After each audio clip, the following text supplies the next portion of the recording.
Welcome to Resounding Verse, a podcast about poetry and song.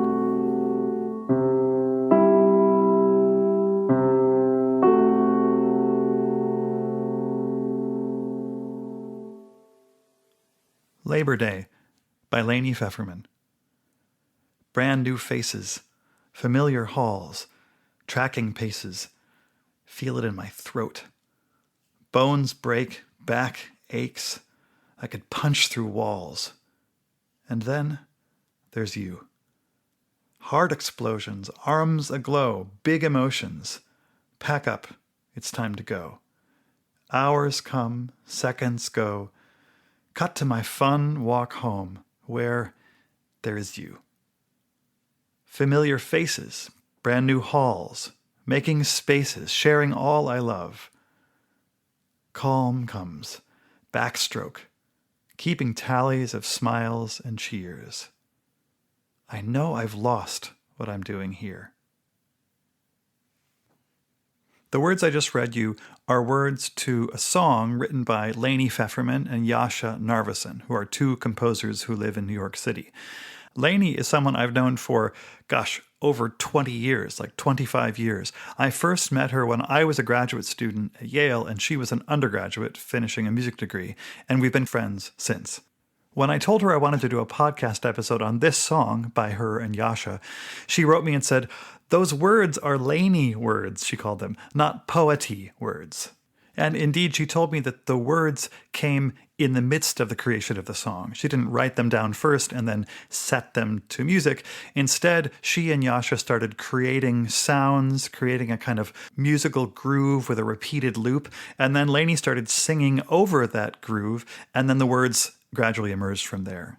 So I promised her that I wouldn't treat them too much as poety words. I wasn't going to do extensive and detailed scansion of the rhythm and meter and the rhyme scheme and the like. But here's the thing, they are really wonderful words, as words, and I think there's real benefit in treating them not like a poem per se, but treating them like something beautiful and interesting and clever that demands a bit of scrutiny on its own, without the music. As I've listened to more and more songs over the years, I've come to feel that the boundary between lyrics and poems is really quite fuzzy. We might think of lyrics as things that are meant to be sung, and poems as things that are meant to be read. But in fact, many poems were meant to be sung and written for that purpose, and many lyrics exist on the page. They're written down, and they can be appreciated as little art forms in themselves. Lainie actually wrote down these lyrics on a piece of paper, and she sent me a scan of the notebook page where she wrote them down, and if you read them on the page, you discover some wonderful features. And one of those features, which first struck me when I read them, is a kind of ambiguity about what's actually happening in the lyrics.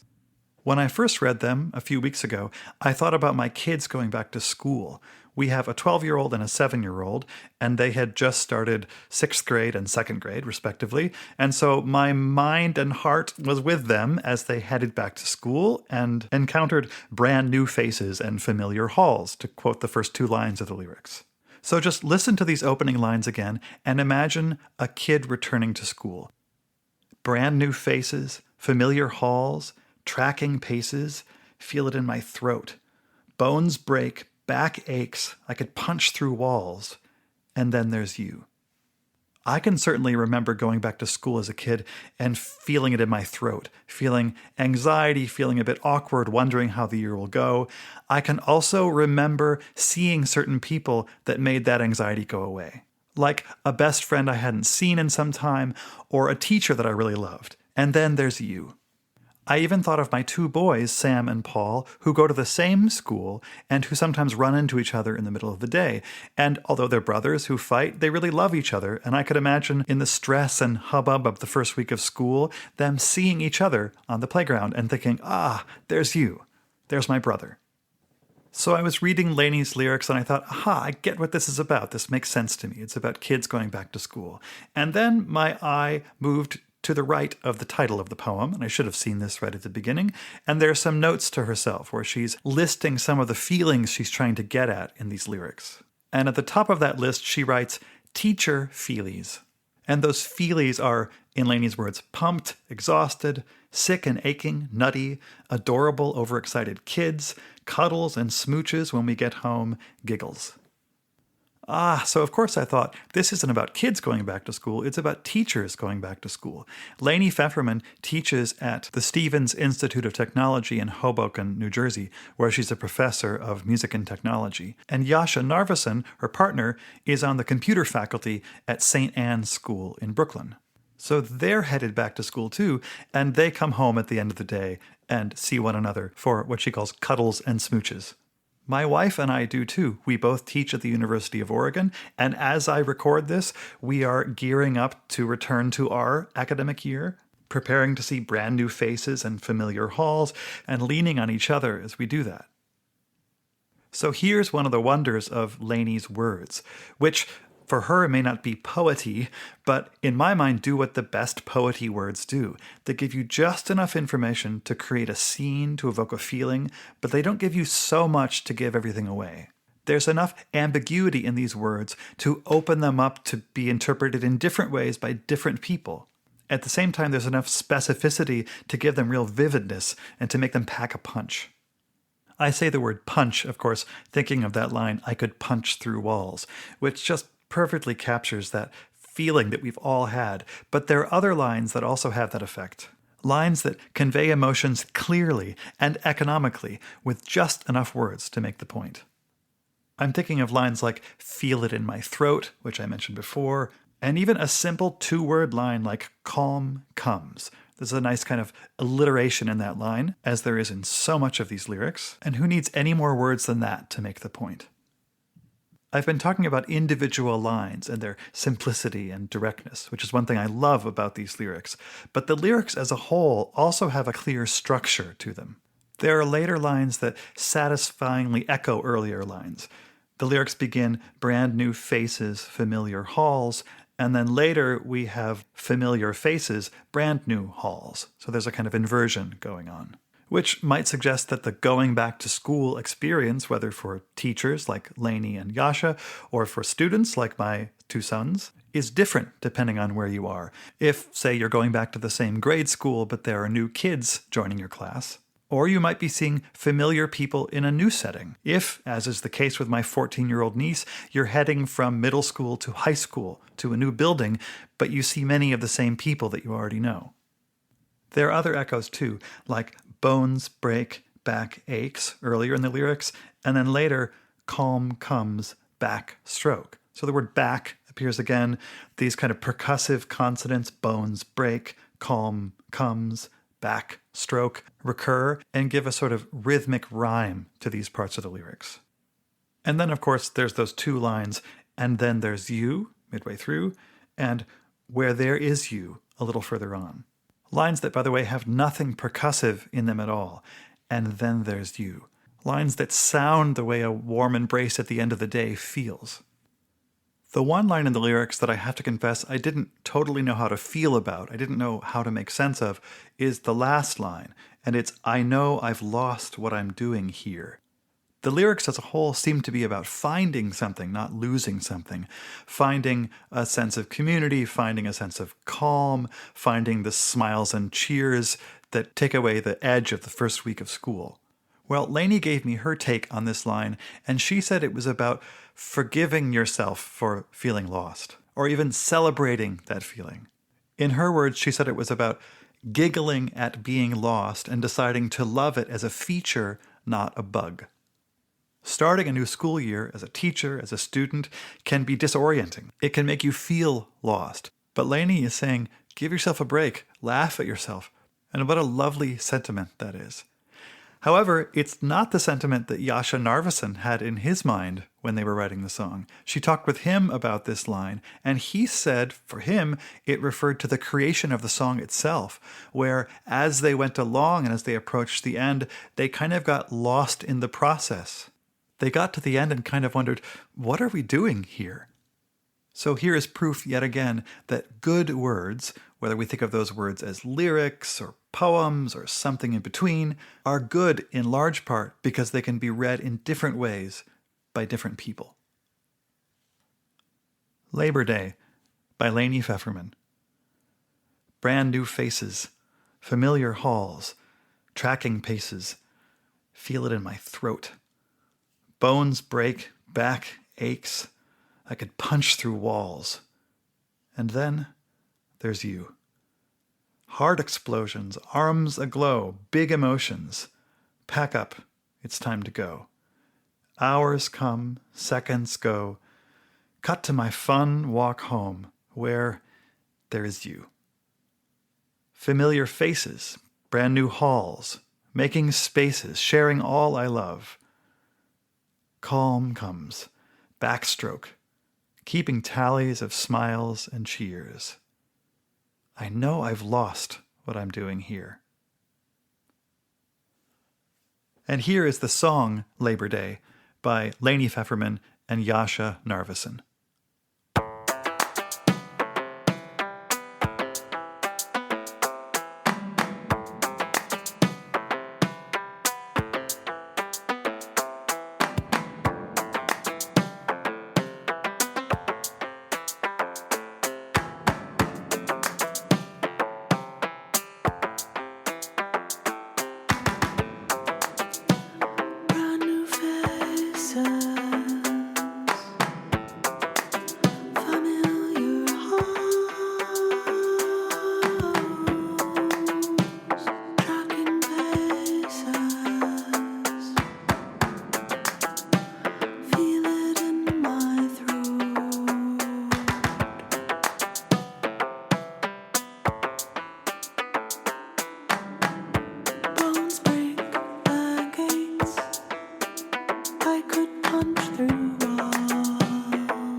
Lainie Fefferman and Jascha Narveson are part of what they call a synth pop duo called The Beverage Station, and this track that you just heard comes from an album that's going to be released on May 30th by Gold Bolus Recordings. It's the second track to be released from that album. The other is called One and One.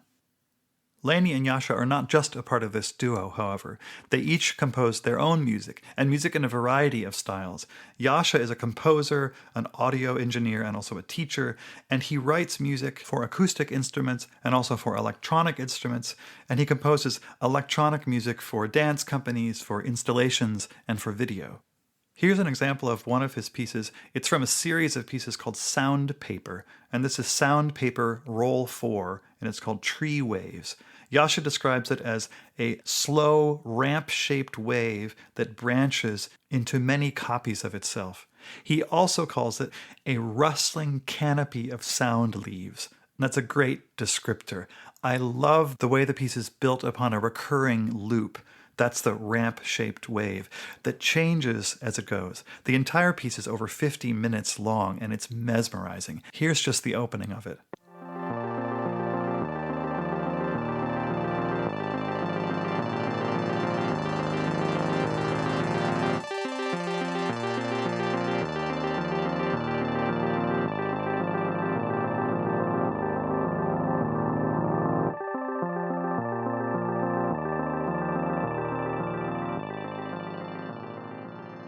Lainie Fefferman is also an amazingly gifted composer who writes for acoustic instruments and electronic instruments, and also with a real sense of playfulness, but a seriousness of purpose at the same time. Here's a track from an album that she just released called Here I Am, which is a meditation on the Hebrew Bible. Lainie is a Jewish American, and this album shows her wrestling with how she understands this text as a contemporary Jewish woman. This track is called And Their Blood Guilt Shall Be Upon Them, and the words come from the book of Leviticus. This is what Lainie says about this track. I was hearing so many politicians in the news quote verses from the Hebrew Bible book of Leviticus as their guide for defining what should or should not be a legal marriage. I lost my cool on that one. Have you read Leviticus? Was something I routinely yelled at the screen. Half of my life as a modern American Jew was in violation of the laws laid down by Leviticus. I ate shellfish and bacon. I routinely wore wool and linen together in the same outfit. Politicians didn't seem to invoke chapter and verse for my heinously blaspheming sweater choices. I decided I wanted to meditate on the weird and wild emotional places I'm sent by reading the book of Leviticus.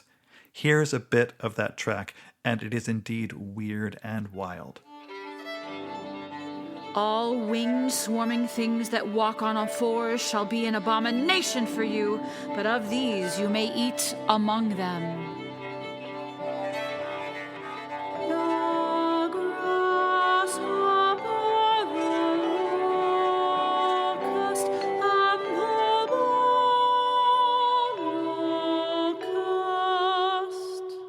And crickets of every variety, but all other winged swarming things that have 4 legs shall be an abomination for you.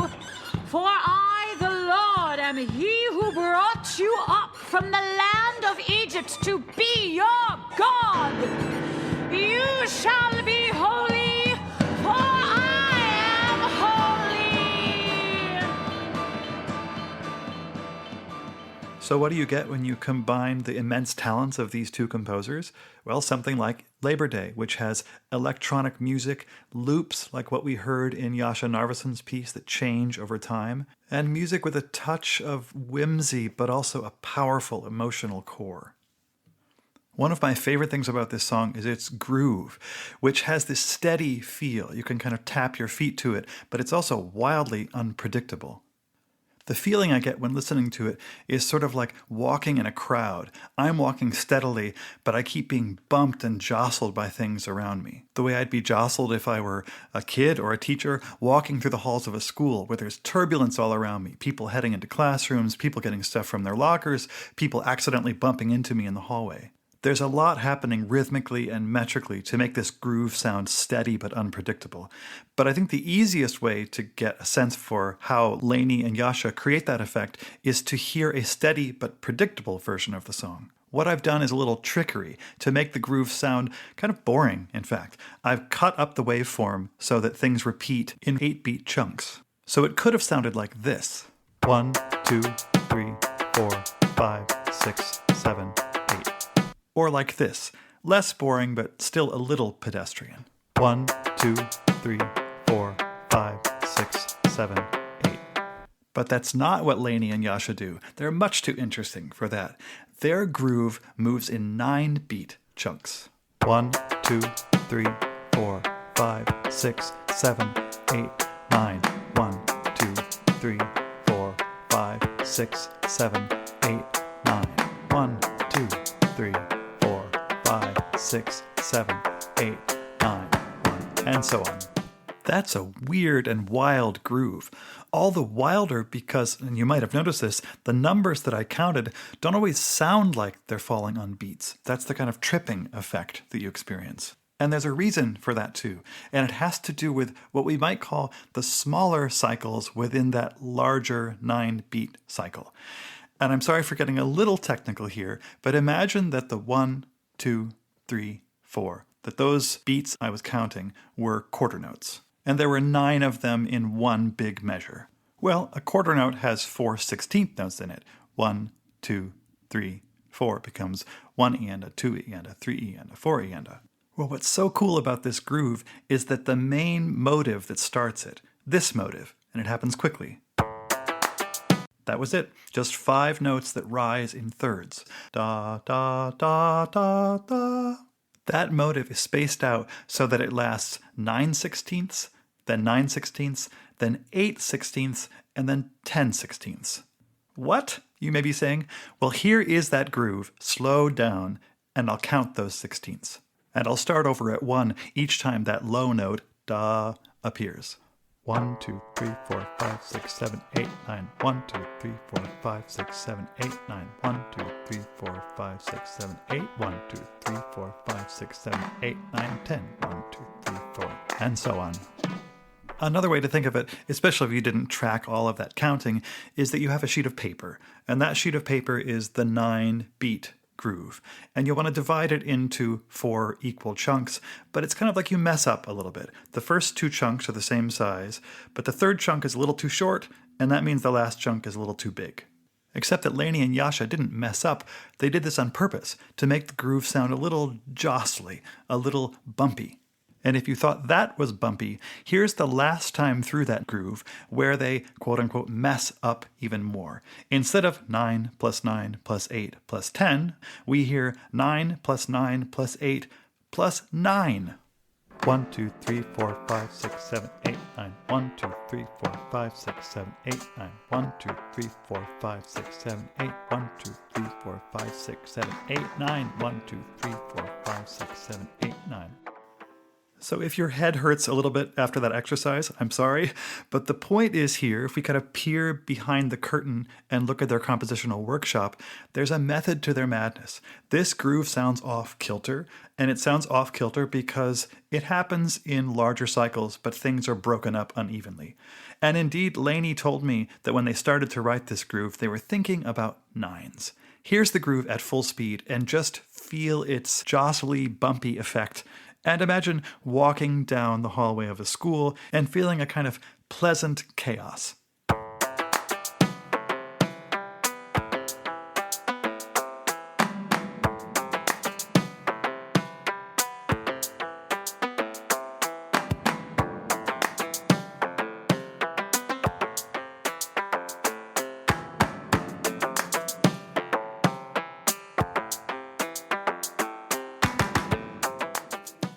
Then Lainie starts singing the words, brand new faces, familiar halls, tracking paces, feel it in my throat.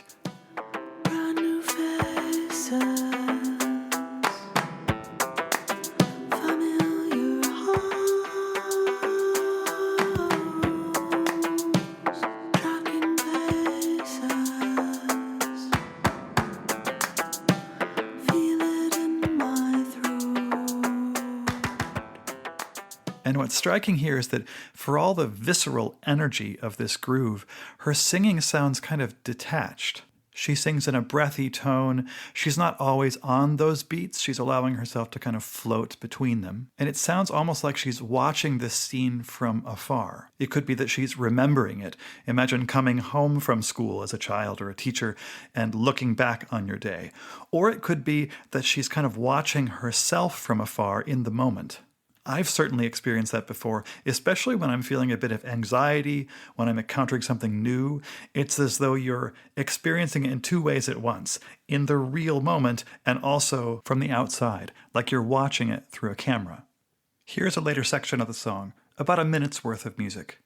Listen for that detached quality and also for a couple other things. Notice how Lainie sings the words, "where there is you," almost in a whisper. She could have made a big deal out of these, singing them really loud, but instead it sounds like a quiet realization, a tiny private moment of bliss. Notice also the steady hi-hat that comes in at the beginning of the next section, so after "where there is you." There's a real thickening of texture. I'm probably hearing too much text painting here, but to me this steady hi-hat sounds like footsteps on the walk home, or the pulse of your heartbeat as you think about the person you'll see when you get there. Heart explosions, arms aglow, big emotions. Pack up, it's time to go.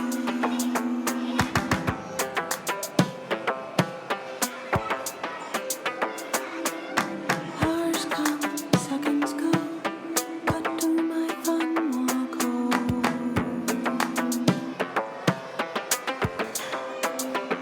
Where there is you.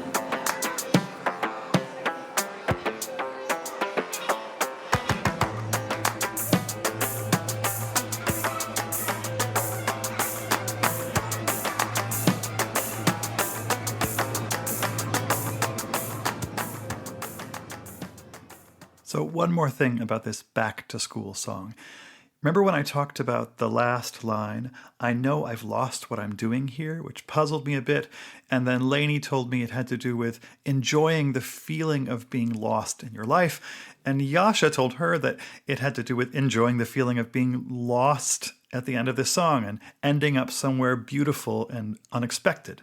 Well, the music loses its way too. More notes get added to that groove. Lainie sings the word "here" and then uses a bit of tech trickery to sustain it forever above a low drone, as though we've gotten stuck on that note. We get enveloped in a wash of sound. It's kind of like colors on a page being blurred together, and then the song suddenly, unexpectedly, stops. Calm comes backstroke, keeping tallies of smiles and cheers. I know I've lost what I'm doing here.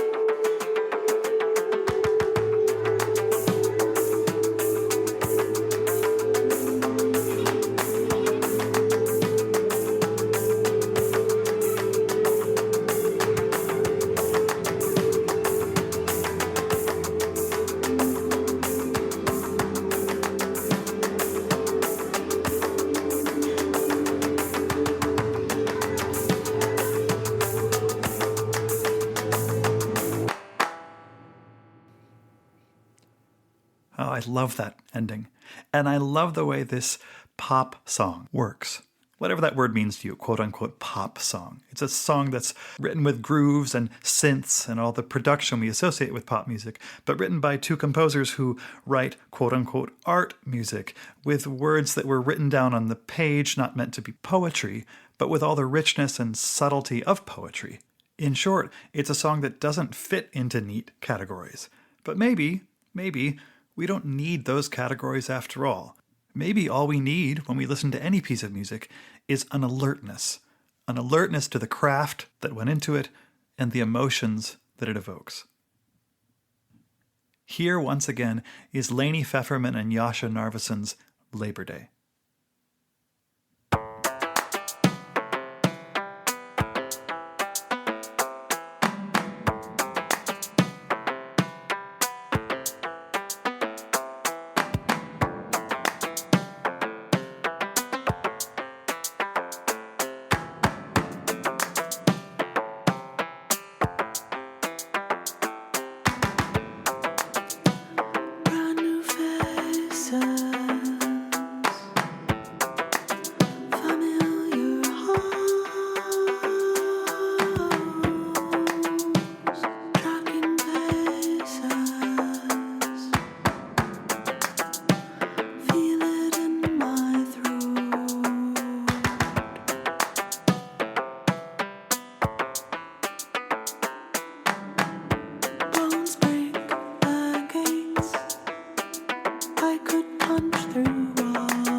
Thanks to Lainie and Jascha for sharing so much about this song.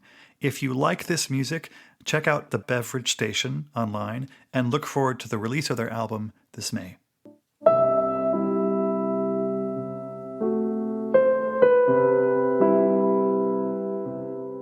To listen and subscribe to the podcast, go to resoundingverse.buzzsprout.com. Resounding Verse is produced by me, Steve Rogers. Thank you for listening.